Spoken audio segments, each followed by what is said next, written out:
Selamat datang di channel Cerita Cinta. Channelnya cerita cinta romantis. Sebelum lanjut mohon dukungannya dengan like dan subscribe dulu. Pelet hitam pemikat sukma. Syarat terbebas dari sihir jahat. Lalu, saat itu, Dr. Andri dan Maya kebetulan bertemu dalam sebuah meeting antara perusahaan kosmetik dan rumah sakit. Sebagai perusahaan yang cukup bonafit, perusahaan kosmetik itu ingin menjalin kerjasama dengan pihak rumah sakit. Bahkan saat itu Dr. Andri didapuk sebagai ambasador oleh tim dari perusahaan kosmetik untuk mengedukasi pelanggan kosmetik tersebut. Dr. Andri dipilih sebagai ambasador, selain karena profesinya yang memang cocok, juga pribadinya yang dikenal baik dan supel. Juga pelayanannya yang sangat ramah, sehingga membuat semua orang menjadi nyaman dengannya.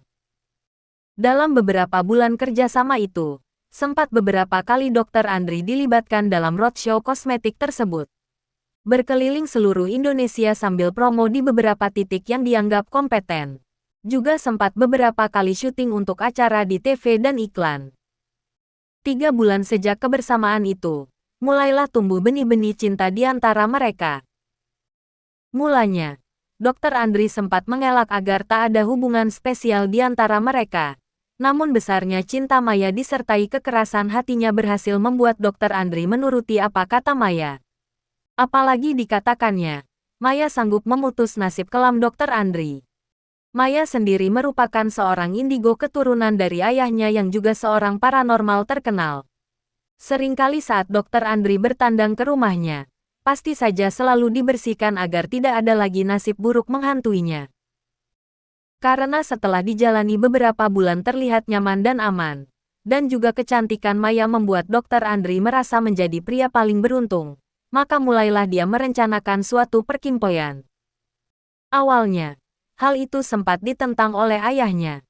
Namun, karena kekuatan cinta keduanya yang besar, dan juga dirasakan beberapa bulan hubungan tak ada tanda-tanda buruk, maka dibulatkan tekad melangkah ke jenjang selanjutnya. Tapi, Abah tak yakin mau. Jika nanti kalian tinggal di sana. Abah lihat rumah itu masih terlalu kuat aura gelapnya. Ujar abahnya waktu itu. Tenang Bah, nanti Maya akan selalu bersihkan setiap hari. Abah yakin saja pada Maya. Ujar Maya menenangkan. Benar saja. Setelah disetujui waktu pernikahan yang ditentukan, maka Maya berniat membersihkan rumah Andri dengan kekuatan gaibnya. Sementara Andri tentu saja senang dengan hal itu, karena dia sama sekali awam dengan hal tersebut. Tengah malam, Maya terbangun. Dengan ditekankan oleh seorang kerabatnya dan juga tentu saja Dr. Andri, Maya mulai melakukan ritual pembersihan. Awalnya, semua biasa saja dan terasa sangat baik. Semesta pun sepertinya mendukung. Udara mengalir tenang, bahkan terlalu tenang untuk ukuran normal. Namun, memasuki jam 3-an, tiba-tiba hujan turun begitu deras. Tapi anehnya, hujan hanya mengenai rumah itu dan beberapa rumah di sekelilingnya. Radiusnya tak sampai 100 meter. Beberapa kali terlihat petir menyambar, membuat kobaran api pada pucuk-pucuk pepohonan yang terkena keganasannya. Dr. Andri panik. "Mei, apa yang terjadi?" Ucapnya panik dan mengajak Maya masuk ke rumah.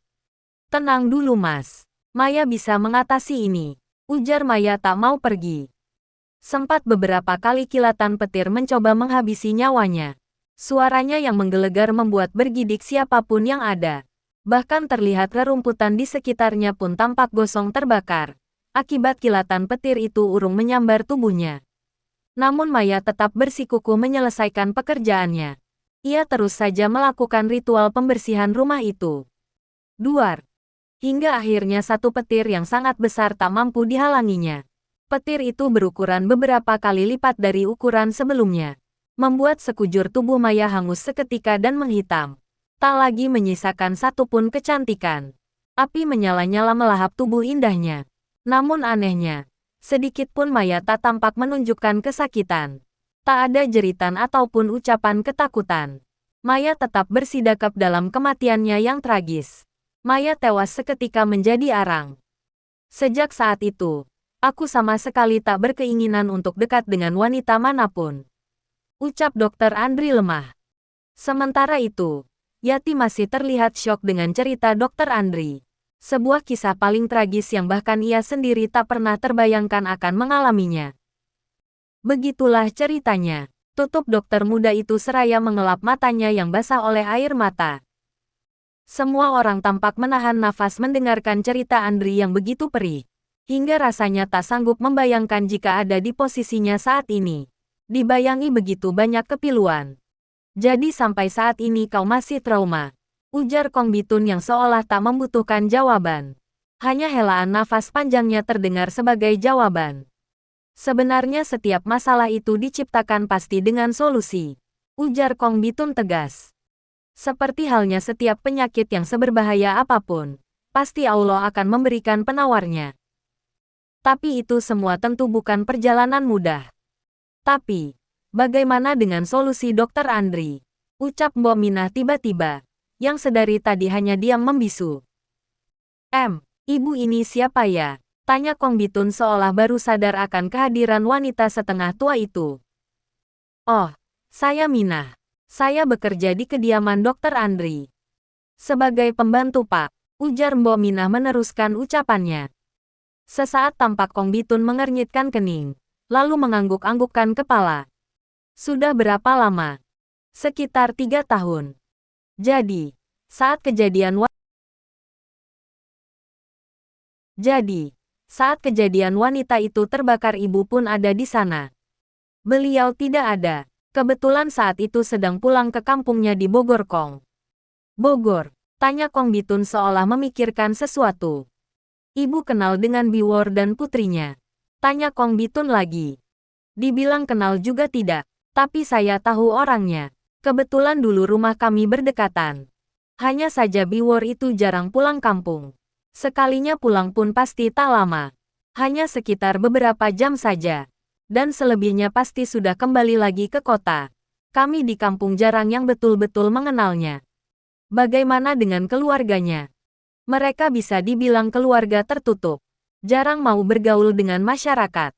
Sehingga kami pun segan untuk mendekati keluarga mereka. Gitu ya, gumam Kong Bitun kemudian. Oke, kembali ke masalahmu Andri. Kong Bitun nampak menghela nafas panjang sebelum melanjutkan. Sebenarnya permasalahannya simpel, dan jawabannya pun tak kalah sederhana. Hanya saja diperlukan sebuah kekuatan hati yang luar biasa besar yang siap untuk menerima apapun resikonya. Slurp, tampak Kong Bitun menghirup kopinya yang menjadi dingin akibat lama tak dinikmati. Dr. Andri harus menikah, ucap Kong Bitun tegas. Menikah? Engkong bercanda, ucap Dr. Andri seraya tersenyum sinis. Sepertinya tidak mungkin. Aku tak tega dengan mereka. Setiap wanita yang dekat denganku saja pasti tewas entah dengan jalan apapun. Bukankah itu artinya sama saja memberikan umpan bagi arwah penasaran itu? Lanjut Dr. Andri lagi. Tidak, jawab Kong Bitun tegas. Tidak. Semua keheranan dengan ucapan Kong Bitun. Lihatlah dia, ucap Kong Bitun pada Mbok Minah. Beliau telah bekerja di rumah Dr. Andri selama 3 tahun. Dan tak ada kejadian apapun padanya. Ucap Kong Bitun kalem. Tapi, mengapa selain beliau setiap gadis itu tewas Kong? Tentu bisa kita tarik benang merah di situ.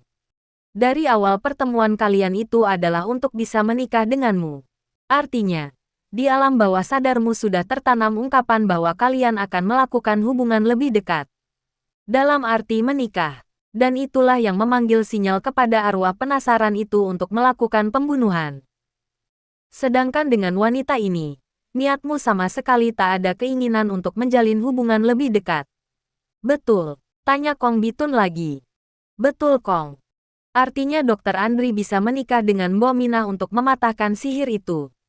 Tanya Yati penasaran. Yaps, betul sekali, ucap Kong Bitun seraya menghisap rokoknya dalam. Sementara Dr. Andri dan Mbok Minah tampak kebingungan. Mereka heran dengan ide gila lelaki tua itu. Menikah dengan Mbok, ucap Dr. Andri heran. Mereka saling berpandangan, masih belum bisa menerima pemikiran aneh seperti itu. Bagaimana mungkin Dr. Andri yang muda dan tampan akan menikah dengan wanita yang lebih pantas dipanggil ibu, atau bahkan neneknya? Dokter Andri tampak sibuk garuk-garuk kepala, sementara Mbok Minah tersipu malu di sudut ruangan. Sementara itu, di suatu rumah bekas peninggalan Yati dan Arman, kini tampak sepasang lelaki dan perempuan yang tampak menikmati kebersamaan mereka. Sepeninggal Arman, kembali Wisnu mendatangi Isma yang tampak kesakitan akibat perlakuan mantan suaminya itu. Diusap-usapnya pipinya yang tampak memar kemerahan akibat tamparan Arman. "Bagaimana? Berhasil kan trikku barusan?" ujarnya seraya tersenyum mesra. Diambilnya pakaian Isma yang tergeletak di lantai serta dipakaikannya dengan mesra. "Oh, jadi tadi itu trik kamu untuk menjebak Arman," ujar Isma ketus. "Ih, kamu benar-benar jahat ya. Masak harus sampai ngomong begitu sama Arman? Kan kasihan dia." "Iya dong sayang. Kalau nggak begitu bagaimana mungkin aku akan bisa memilikimu selamanya?" ucapnya seraya memeluk tubuh Isma mesra. "Oke, baiklah kalau begitu. Lalu, apa kita akan langsung meresmikan hubungan kita?" tanya Isma menagih janji. "Kenapa tidak? Toh kamu sekarang sudah diceraikan lelaki bodoh itu kan? Itu artinya kamu sudah bebas. Iya nggak?" "Iya dong sayang. Memang kamu itu ya. Selalu banyak cara agar keinginanmu tercapai." Isma mengambil 2 botol soft drink dan memberikan salah satunya pada Wisnu. Gluk, gluk, gluk. Ditandaskannya sampai habis minuman itu, dan dihempaskannya badannya ke atas kasur. "Lega, akhirnya aku bisa bebas dari dia," ucapnya lega seraya memejamkan mata. "Ya, itu artinya aku bisa bebas datang kapanpun juga kan?" ucap Wisnu menggoda seraya mencolek hidung bangir Isma. "Iya, asal berani saja sama si nenek lampir," jawab Isma ketus. "Nenek lampir?" tanya Wisnu melongo. "Iya, si Maida, istri Mas Wisnu." "Oh, soal dia mah tenang aja. Cincailah, yang penting tiap hari aku nongol di sana. Urusan lain bakalan oke." "Kenapa nggak Mas Wisnu cerain aja dia?" tanya Isma menuntut. "Oh, gampang urusan itu mah. Nanti juga oke," ujar Wisnu menyembunyikan sesuatu. Dia tahu kalau dia tak mungkin menceraikan Maida, karena seluruh kekayaan yang ada milik Maida peninggalan orang tuanya. Sedangkan dia sendiri hanya sekedar menjalankan saja. Sambil memain-mainkan ujung rambut Isma yang curly, tiba-tiba Wisnu bergumam. "Kira-kira, Arman saat ini ngapain ya?" tanya Wisnu pelan, seolah sedang berbisik saja. "Ah, ngapain sih mikirin dia? Mendingan kita mikirin diri kita aja Mas. Mas mau punya anak berapa dari aku?" ucap Isma manja seraya melayangkan satu kecupan hangat pada bibir Wisnu yang langsung mematikan lampu kembali. "Pada mau ngapain ya? Apa tak ada cara lain Kong?" tanya Dokter Andri seolah tak sepakat dengan ucapan Kong Bitun. "Ada, tapi yang ini belum teruji," ucap Kong Bitun seraya menatap Yati. "Maksudnya Kong? Begini, aku mau tanya kepada kalian berdua. Tolong dijawab dengan jujur." "Baik Kong," jawab mereka serempak. "Karena ini menyangkut tingkat keberhasilan kalian." "Baik," ucap Dokter Andri mantap. "Nah, kamu dulu Andri. Apa kamu punya perasaan khusus pada Yati?" "Hah?" Dokter Andri tak langsung menjawab. Seakan ia ragu dengan jawaban yang akan diutarakan. "Nah, bagaimana Andri?" "Saya tak tahu Kong," ucap Dokter Andri lemah. Aku tahu persis jawaban yang ada di hatimu. Jauh di lubuk hatimu sebenarnya kamu cukup tertarik. Namun karena berbagai kondisi engkau berusaha menampilkan perasaanmu." "Benar?" tanya Kong Bitun pelan. Iya Kong. Saat ini saya sudah cukup puas untuk bisa bersamanya. Saya takut terjadi hal yang tidak baik untuknya," jawab Dokter Andri yang berhasil membuat hati Yati berdesir. "Dan kau sendiri, aku tahu persis kau juga menyukainya. Tapi tak berani berharap lebih karena keadaannya." "Benar?" tanya Kong Bitun pada Yati tegas. "Saya seorang janda Kong. Sungguh tak pantas bagiku untuk berharap yang terlalu jauh. Saat ini sudah cukup banyak kebaikan Dokter Andri yang bahkan saya berpikir berat untuk bisa membalas semua kebaikannya." "Nah, begitu dong. Entu Nyang Aye demen," ucap Kong Bitun tiba-tiba dengan logat Betawinya. "Maksudnya Kong?" Jadi kalian berdua yang akan menikah. Hah, lagi-lagi mereka bengong. Jadi kami harus menikah. Bagaimana jika hal terburuk yang terjadi? Itulah resikonya. Tapi itu satu-satunya cara agar sihir itu lepas darimu. Juga darinya. Kamu pikir ini karena penyakit biasa? Bukan Endri. Bersambung.